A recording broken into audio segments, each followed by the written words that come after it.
ICC men's विश्वकप 2026 का लागि नेपालको सम्भावित प्लेइङ 11 सन्तुलित र प्रतिस्पर्धात्मक देखिन्छ। आक्रामक ब्याट्सम्यान कुशल भुर्तेलले ओपनिङ गर्ने सम्भावना छ भने विकेटकिपर आसिफ शेखले उनलाई साथ दिनेछन्। कप्तान रोहित पौडेल नम्बर 3 मा ब्याटिङ गर्दै इनिङ्स सम्हाल्ने भूमिकामा रहनेछन् र उपकप्तान दिपेन्द्र सिंह एरीले अलराउन्ड प्रदर्शन मार्फत टिमलाई मजबुत बनाउनेछन्।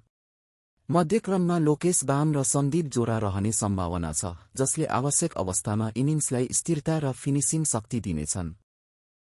त्यसपछि आरिफ शेख र गुलशन झा जस्ता अलराउन्डरहरूले ब्याटिङ गहिराई र बलिङ विकल्प थप्नेछन्।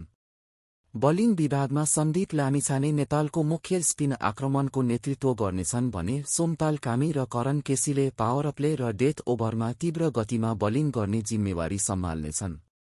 यो सम्भावित प्लेइङ 11ले नेपाललाई 2026 विश्वकपमा ठूला टिमहरूसँग प्रतिस्पर्धा गर्ने आत्मविश्वास प्रदान गर्नेछ।